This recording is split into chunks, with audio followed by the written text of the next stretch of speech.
Avec ses immenses espaces sauvages, une faune très diversifiée et une densité de population parmi les plus faibles au monde, la Mongolie reste une destination de choix pour tous les amoureux de nature.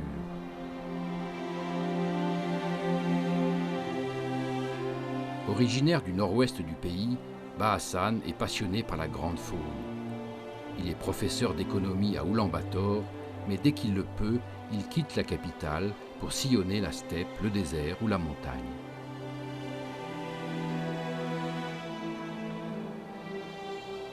En dehors de sa profession, il a été guide de chasse, mais depuis une quinzaine d'années, il s'est reconverti dans l'écotourisme.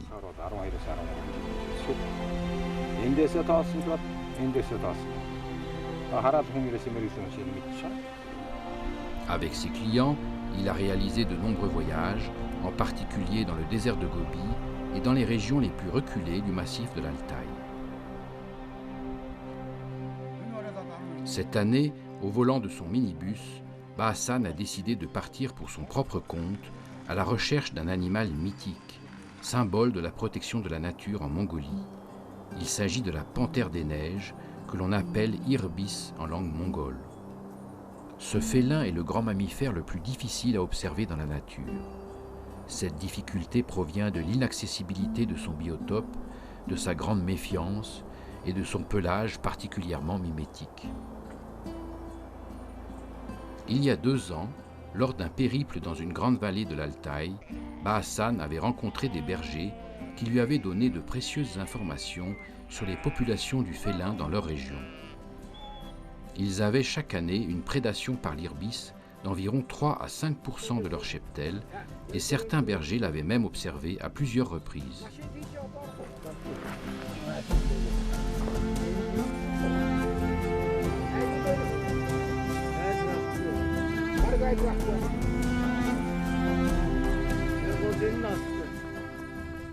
Bahasan a donc décidé de rejoindre ses amis bergers et de séjourner plusieurs semaines dans le secteur le plus favorable.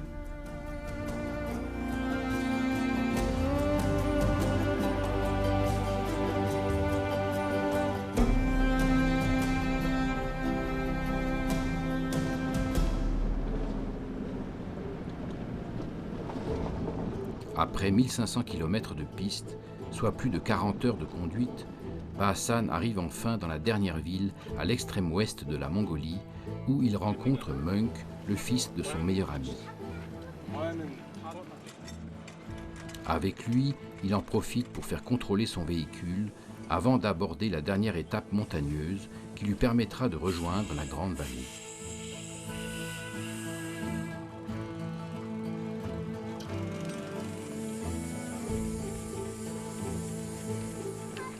Doulam, le frère de Munk, part avec Bahasan pour l'aider durant son voyage. Bahasan et son ami doivent d'abord franchir 2 cols à plus de 3000 mètres d'altitude, où ils n'oublient pas de se recueillir en faisant plusieurs fois le tour du cairn. La route se poursuit par la traversée d'un haut plateau. Bahasan a prévu de passer la nuit au pied des montagnes, de l'autre côté du lac.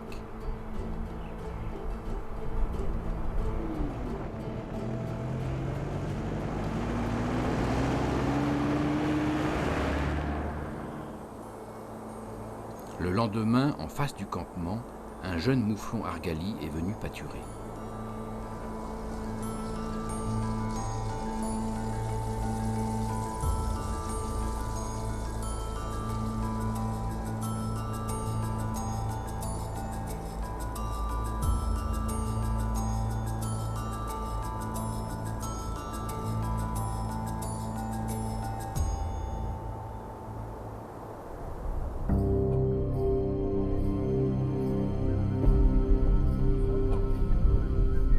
Dans l'après-midi, Bahasan rencontre les premiers bergers. Il leur demande quelle est la meilleure piste à emprunter, certaines pouvant être très mauvaises à la suite des derniers orages.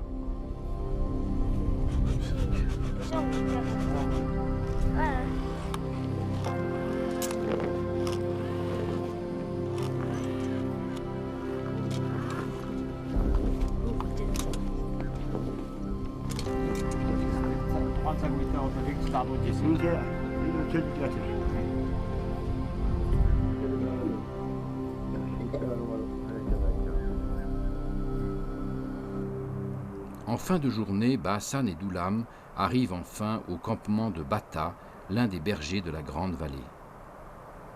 Bata est devenu, depuis peu, chercheur d'or et sera de retour demain matin. Sa mère s'affaire dans la yourte pour préparer le thé.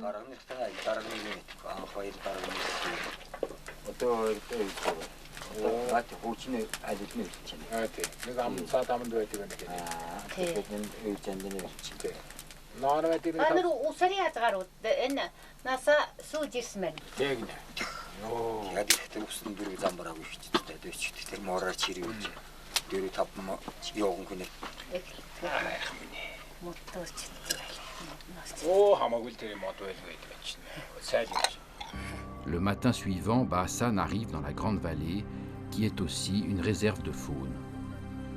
Il rencontre Bata, qui accepte de travailler avec lui. Puis il se rend dans la yourte d'Erdné, le garde de la région.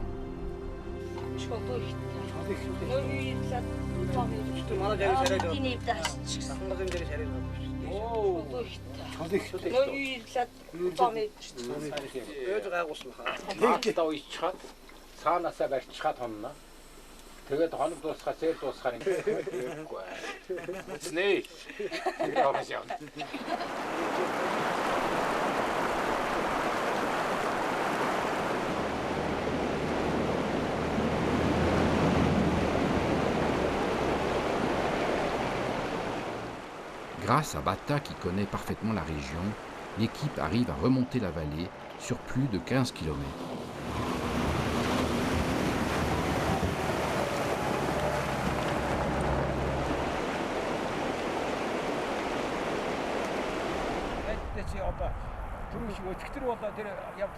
Le camp de base est finalement installé au cœur de la zone la plus fréquentée par les panthères des neiges. Les jours suivants, Bahassan part à la recherche d'indices de présence du prédateur dans les vallées latérales. Il parcourt chaque jour entre 10 et 20 km. Très vite, il trouve des restes de proie, principalement du bouquetin. Dans le lit d'une rivière, il repère un vieux crâne d'ibex.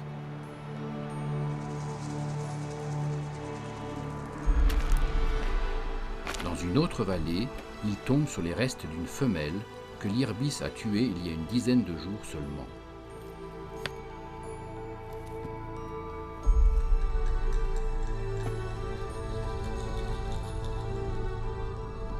Et en investiguant plus haut dans la vallée, il découvre une crotte toute fraîche. Le prédateur est bien là.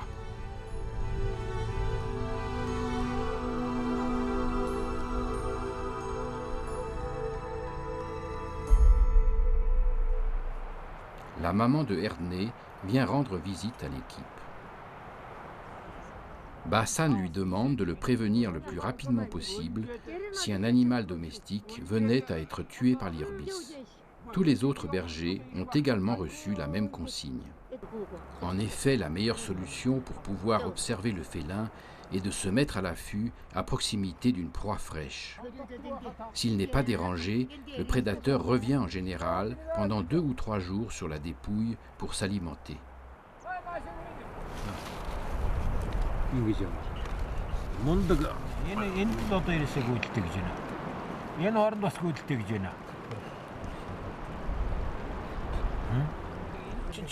Bata propose à Bahassan d'aller faire de l'affût au pied de la falaise rouge, secteur où dans le passé, les bergers avaient observé une femelle irbis accompagnée de ses jeunes.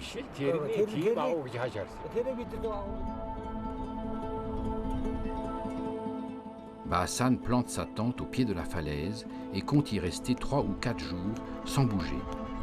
Il a pris de l'eau et du ravitaillement en conséquence.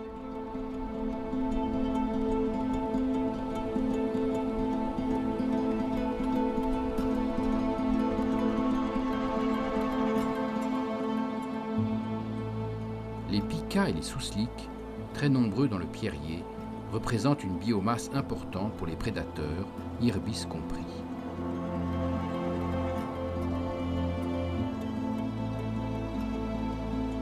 Les lièvres tolèilles, eux, sont moins communs et beaucoup moins diurnes.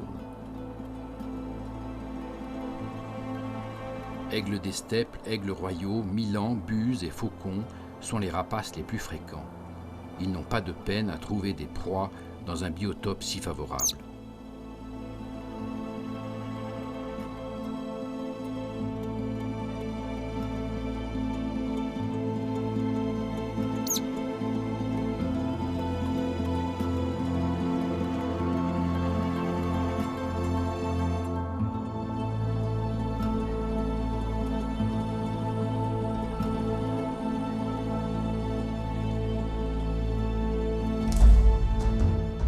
En milieu de journée, un loup passe en longeant le lit de la rivière. 2 heures plus tard, un autre loup remonte lentement le grand pierrier. Il est sans doute attiré par les bouquetins qui se tiennent plus haut dans la paroi.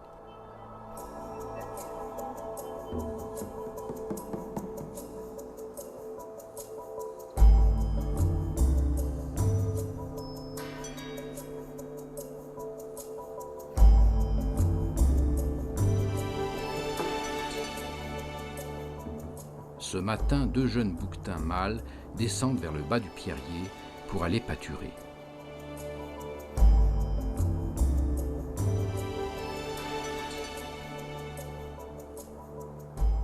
À mi-pente, ils ne manquent pas de se défouler sur un buisson.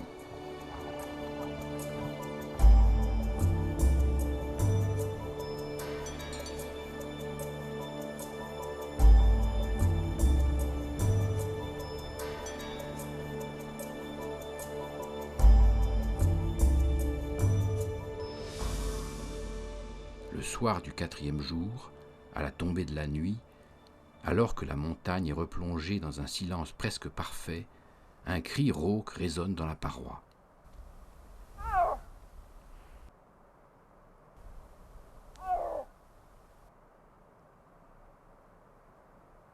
La silhouette d'un irbis se profile sur l'arête. Le prédateur a sans doute été, lui aussi, attiré par les ibex.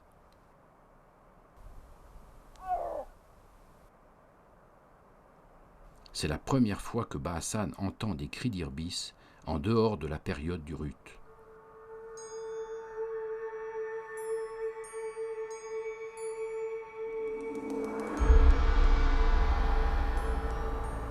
Fourbu mais très satisfait par ses observations, Baassan retourne au camp de base pour se reposer. Les jours suivants, il continue ses recherches dans l'espoir de trouver la dépouille d'un animal sauvage. Bata, de son côté, fait la tournée des bergers.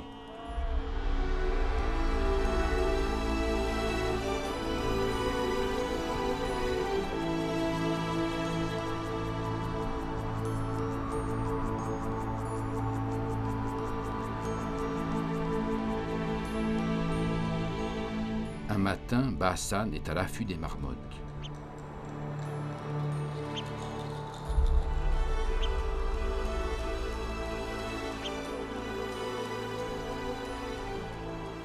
Ces animaux sont pourchassés pour leur viande dans tout le pays et de ce fait sont devenus particulièrement craintifs.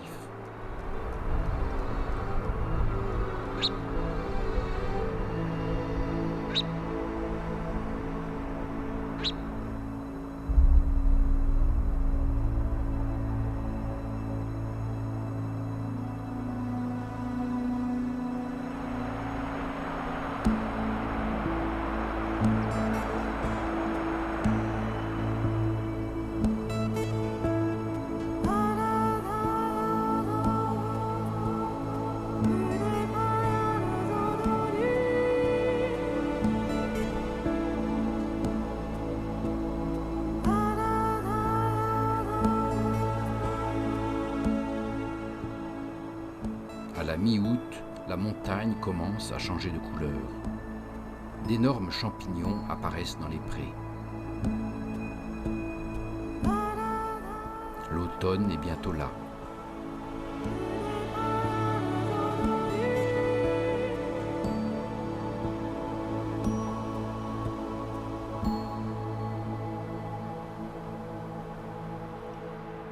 Le 19 août au matin, le fils de Ernée vient annoncer à Bahassan qu'une chèvre du troupeau de Bata a disparu 2 kilomètres en aval sans laisser de traces. C'est à l'évidence le travail de l'Irbis. Bahassan part immédiatement pour essayer de localiser la carcasse, mais ses recherches autour du massif restent infructueuses.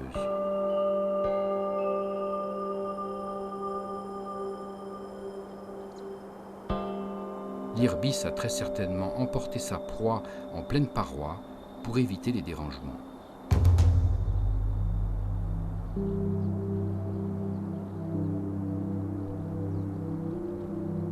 En début d'après-midi, Bahassan continue ses recherches dans la falaise et surprend le félin en train de fuir sur une vire.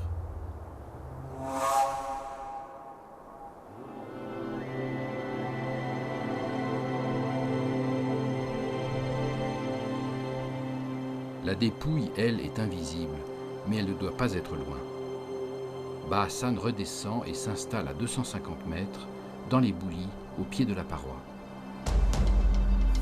En fin de journée, l'Irbis apparaît sous le sommet. Il s'agit d'un adulte.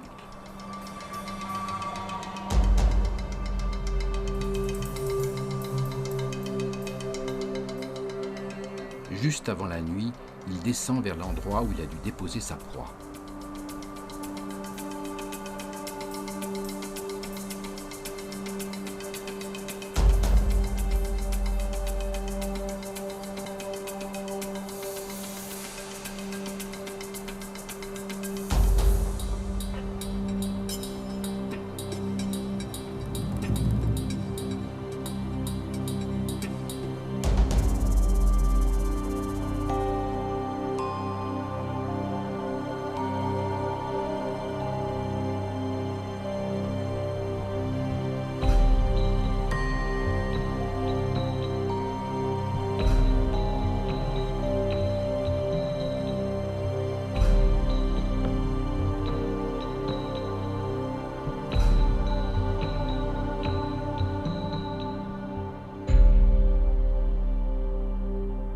Demain, Bahassan monte à l'affût avant le lever du jour et il y restera jusqu'à la nuit, soit durant 16 heures d'affilée.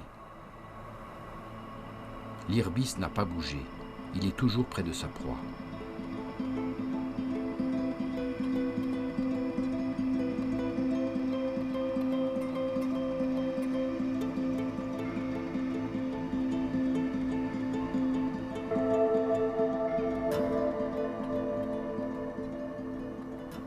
Pendant toute la journée, le prédateur n'effectue que 2 déplacements d'une dizaine de mètres.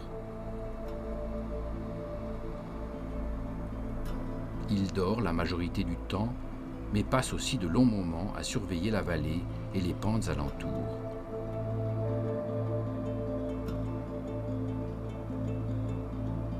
À la tombée de la nuit, il va sur la dépouille et s'alimente avec avidité. Le matin suivant, Bahassan est à nouveau à son poste d'observation avant le lever du jour.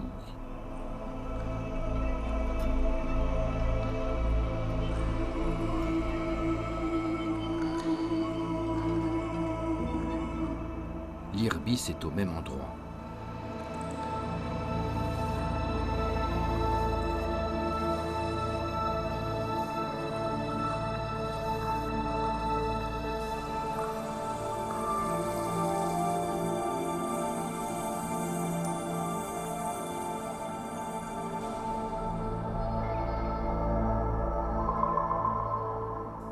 Vers 11 heures, le félin remonte aux 2/3 de la paroi, sans doute pour mieux surveiller les environs. Une demi-heure plus tard, effrayé par 3 cavaliers qui descendent la vallée, l'Irbis traverse la paroi et disparaît derrière l'arête.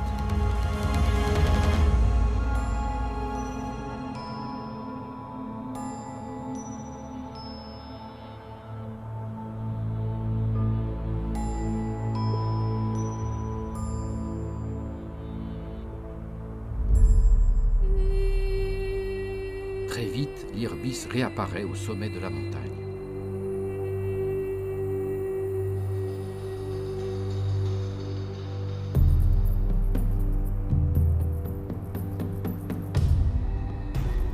En voyant des corvidés qui se rapprochent de la proie, le félin descend rapidement vers la dépouille, dans la paroi, à plus de 60 degrés d'inclinaison.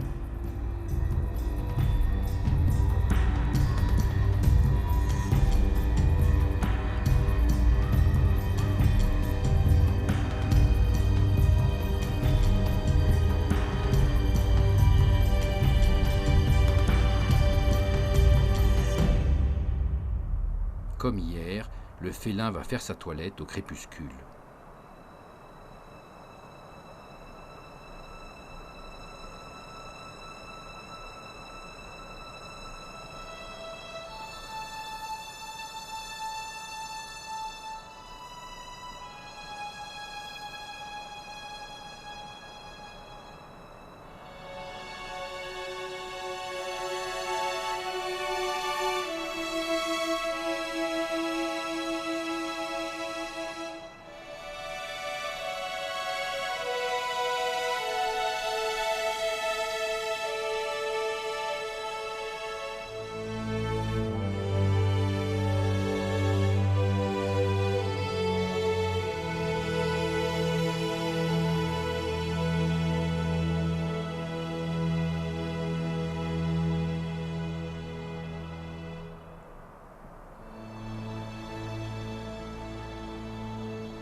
Le jour suivant, dès le lever du jour, aigles, corbeaux et vautours volent autour du charnier, ce qui prouve que l'Irbis a définitivement quitté les lieux.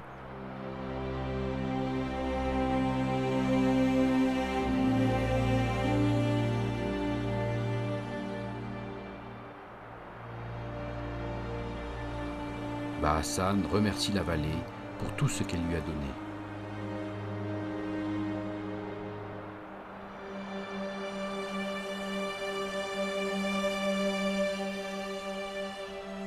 Il est temps de penser au retour, mais après de telles expériences, Bahassan n'a qu'une seule pensée, revenir en plein hiver, au moment du rut, pour essayer de revivre d'autres observations exceptionnelles.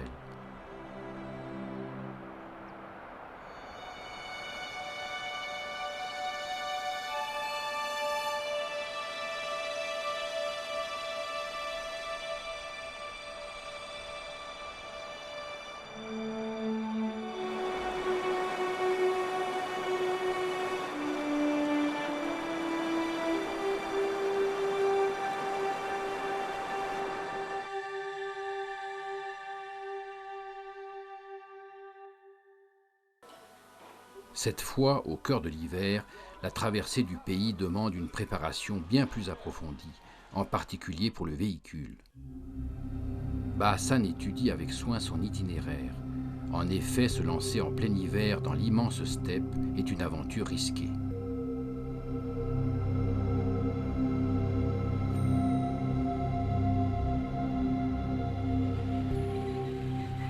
Durant son périple, Bahassan rencontre très peu de véhicules.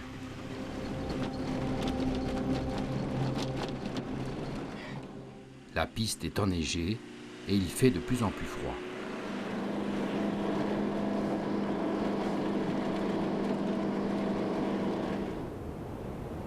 Arrivé à Toson, l'une des régions les plus froides de Mongolie, Bahassan apprend qu'il a fait moins 44 dans la journée et que l'on annonce une température de moins 52 pour la nuit.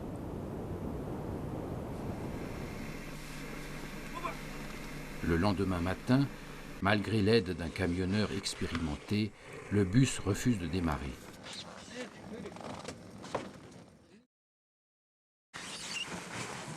Tout est gelé, gasoil, serrure, huile, direction et embrayage.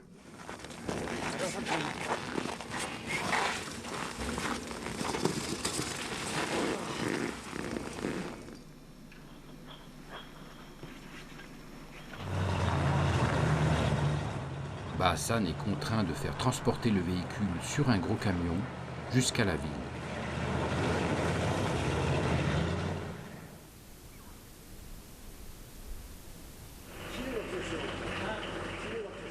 Après 2 jours dans un garage chauffé et la pose d'une batterie neuve, le bus démarre enfin.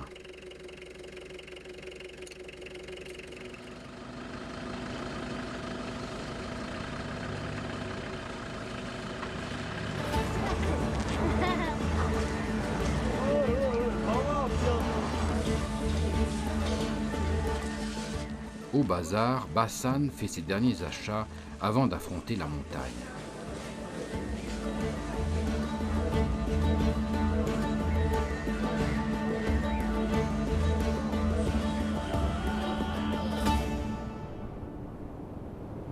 Heureusement, la dernière étape s'effectue sans encombre, avec une température plus clémente, de l'ordre de moins 35 degrés.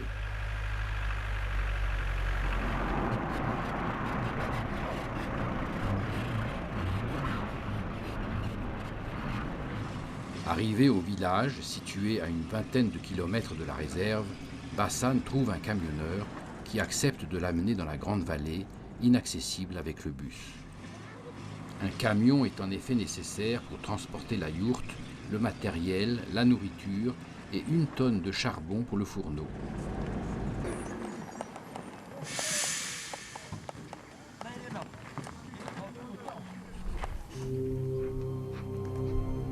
Trois familles de bergers se sont installées pour l'hiver dans la vallée avec un immense troupeau.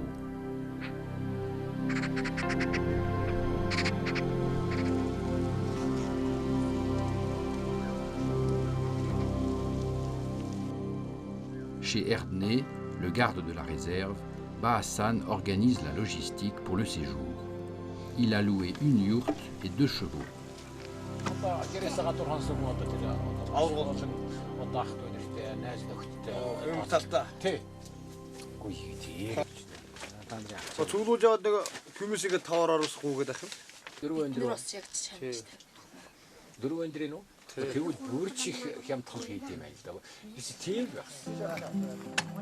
Le lendemain, toute l'équipe s'affaire pour le départ.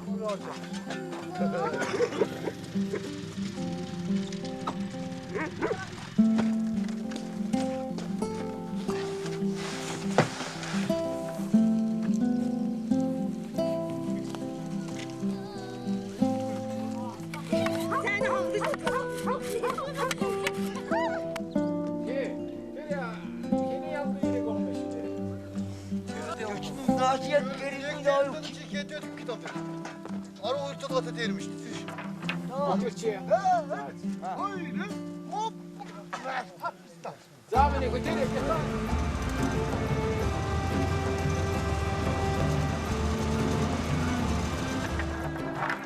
15 km en amont, le camp de base est rapidement installé grâce à l'aide des bergers.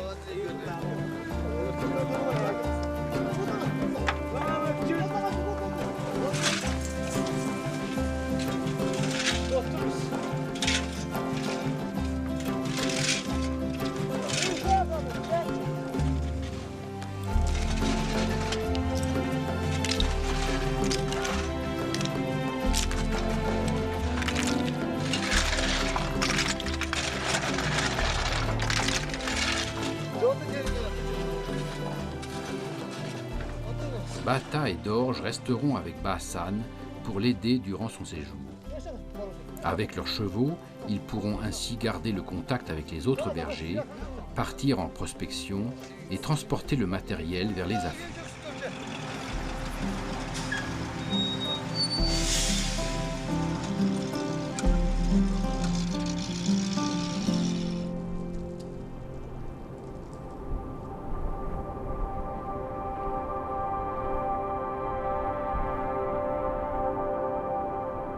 Erdney revient avec l'un des bergers qui s'est installé un peu plus haut dans la vallée.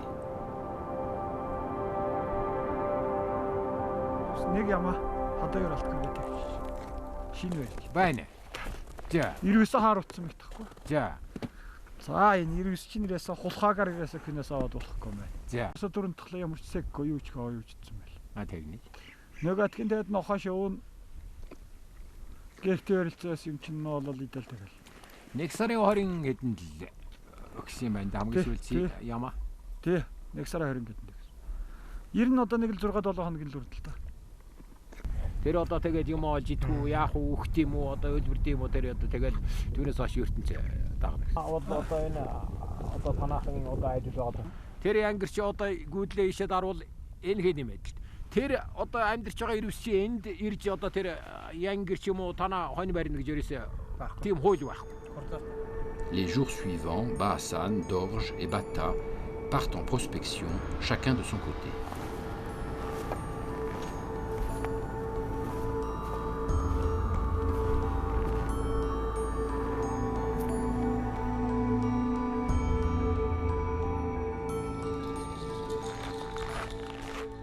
Dans presque chaque vallée latérale, Ba Hassan trouve des traces du prédateur dans la neige, en particulier le long des rivières gelées que les irbis empruntent régulièrement lors de leurs déplacements. Ici, des traces toutes fraîches, à 500 mètres à peine du camp de base.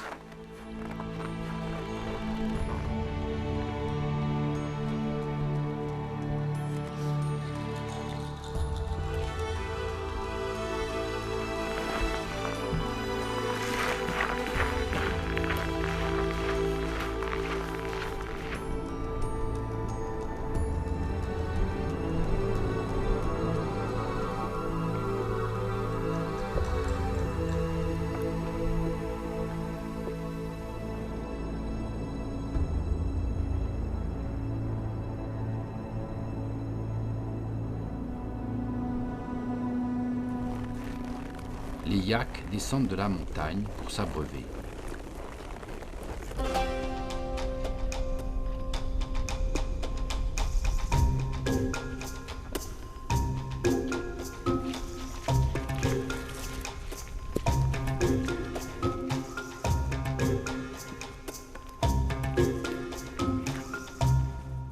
En aval de la grande vallée, Ba Hassan regagne un groupe de mélèzes où les irbis viennent souvent marquer leur territoire.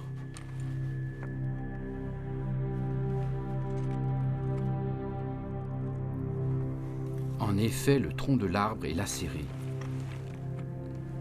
Les griffes du félin se sont enfoncées profondément dans l'écorce.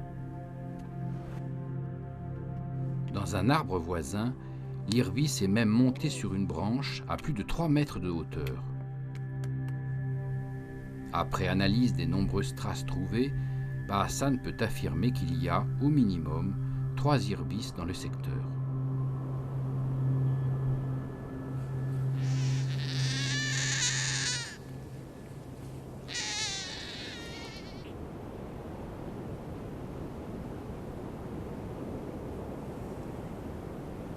Cinq jours après son installation, Ba Hassan apprend qu'une chèvre a été tuée dans le fond de la vallée. Malheureusement, aigles et corbeaux sont déjà là, confirmant que l'irbis a quitté les lieux.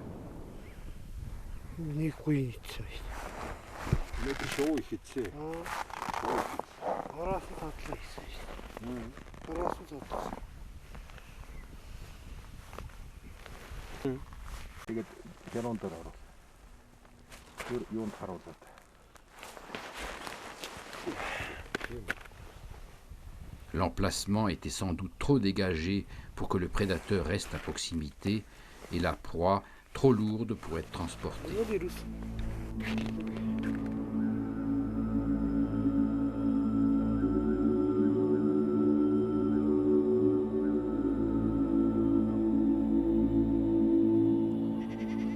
Le 8 février, Ba Hassan est invité par les bergers pour la fête du Nouvel An mongol.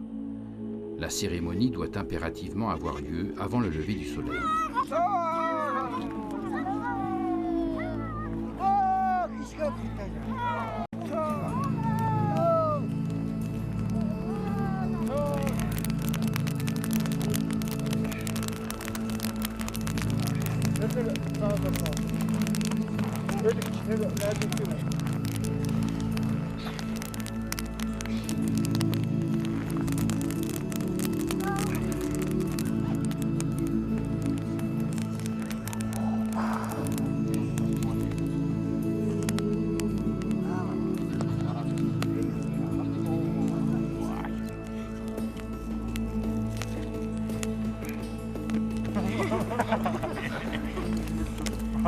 гişin хомноод дээр яах вэ? Нэг жаараа тавил юу ч харах. Яар шилнээс авдаг хинэ гэж яваа. Яанди. Бат яа.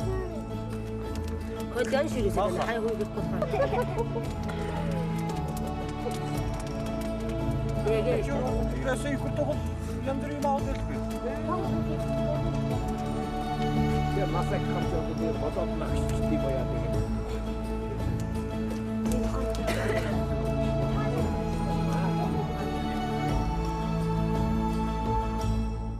En début de nuit, des rugissements d'irbis proviennent de la grande paroi au-dessus du campement des bergers. C'est l'époque du rut. Le mâle de la région invite sa compagne à le rejoindre.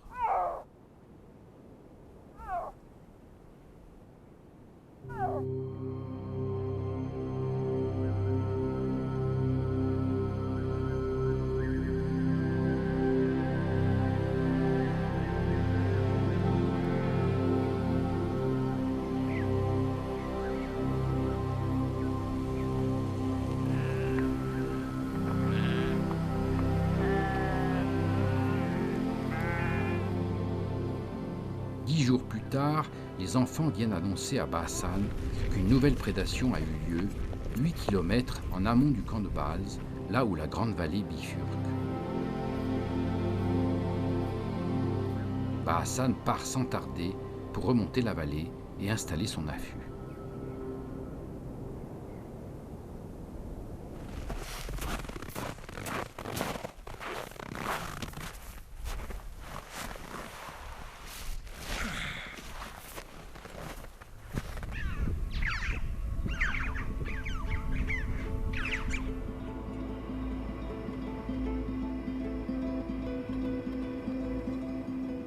Le lendemain, l'Irbis a vu Bahassan et Bata regagner l'affût. Il prend peur et remonte en pleine paroi.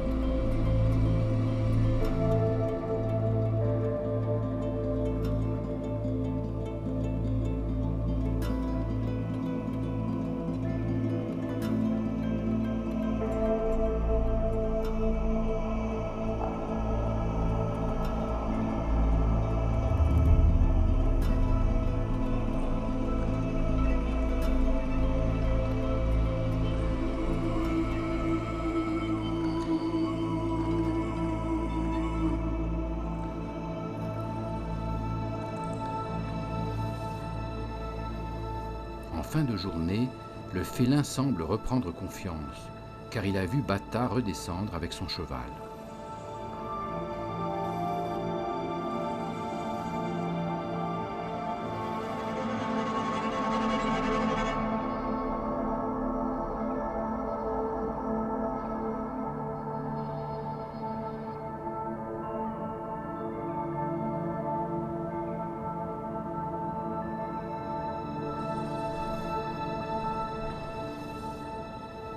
À la tombée de la nuit, l'Irbis arrive enfin. Il se dirige directement vers la dépouille.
Mais le vent tourne et apporte une odeur suspecte au félin.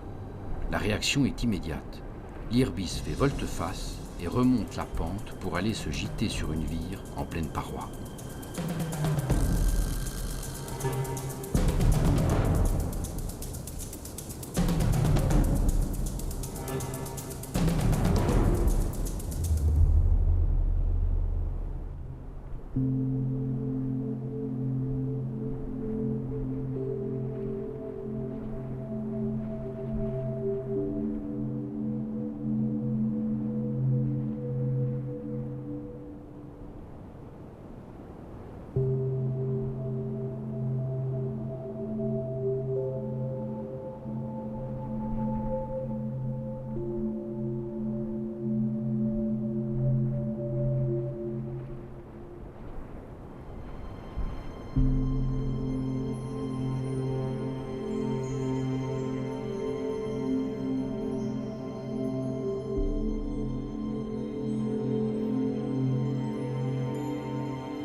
Le lendemain, la chèvre a bien diminué.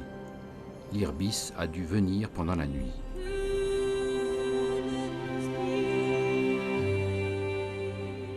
Les rapaces ont pris possession de la dépouille. L'irbis ne reviendra pas.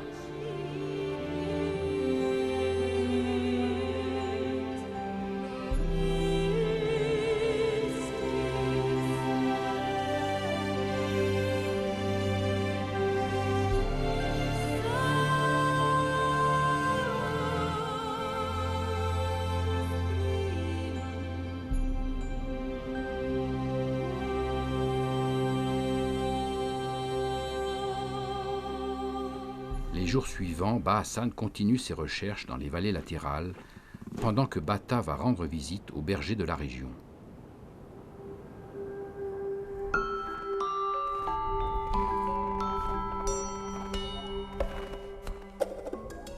À nouveau des traces fraîches, mais cette fois, il s'agit de deux subadultes qui ont circulé ensemble.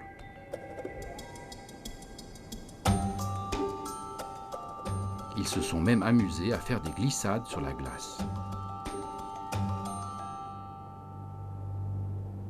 Un soir, Ba Hassan découvre au fond d'une vallée une harde d'une soixantaine de bouquetins de Sibérie qui sont descendus dans le lit de la rivière pour s'abreuver en léchant la glace. Peut-être sont-ils aussi attirés par le sel contenu dans la terre à cet endroit.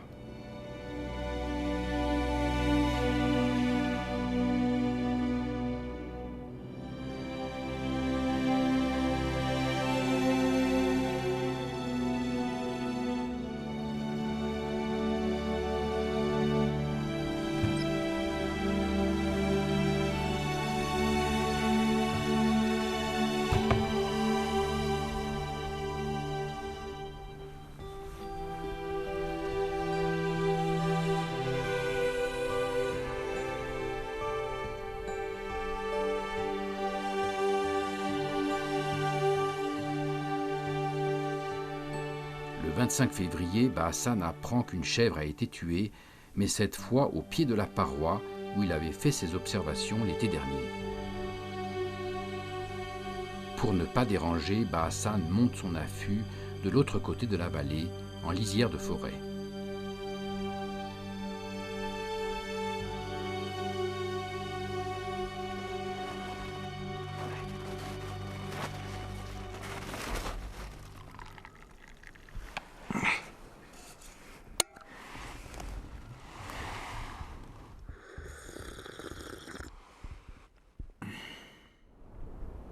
Le premier jour d'affût, c'est le calme plat.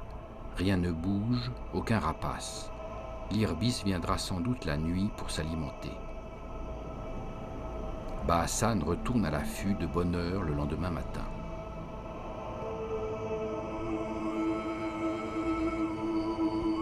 Aucun oiseau dans les environs, c'est bon signe. À 17h30, un irbis pousse des cris sonores depuis le sommet de la montagne.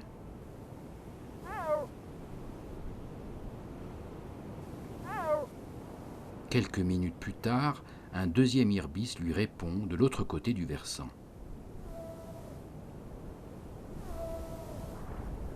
Il doit certainement s'agir d'un couple. Une heure plus tard, Bahassan semble distinguer un mouvement dans la pente herbeuse. C'est l'irbis qui descend doucement. Le magnifique félin approche.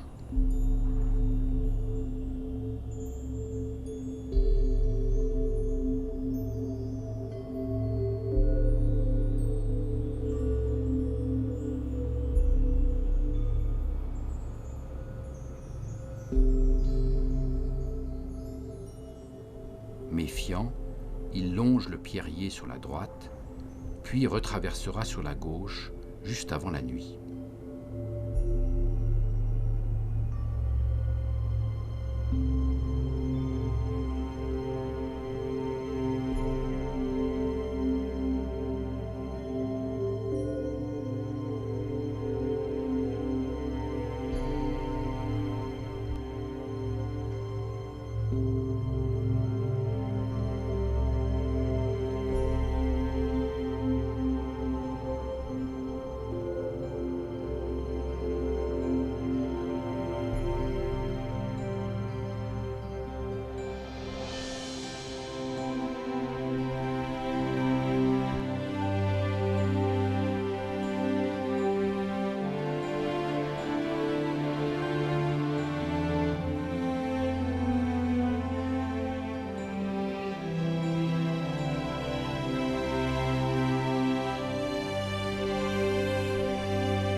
Il va attendre la nuit complète avant de venir sur sa proie.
Quatrième jour après la prédation.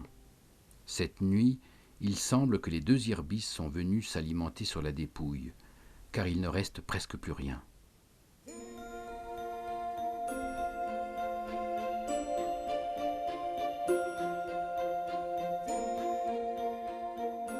Tout au long de la journée, c'est la fête pour les rapaces. D'abord 2 aigles royaux, puis le couple de gypaètes barbus, et enfin 2 vautours moines.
Il est maintenant le moment pour Bahsan de faire ses adieux à ces lieux magiques, où il a vécu une expérience rare.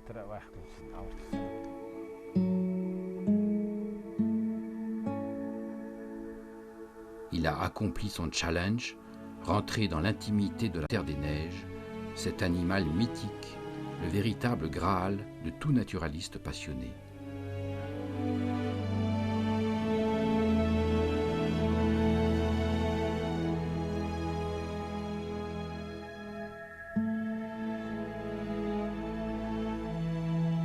Dans la grande vallée, les bergers, les prédateurs et leurs proies ont su trouver un parfait équilibre.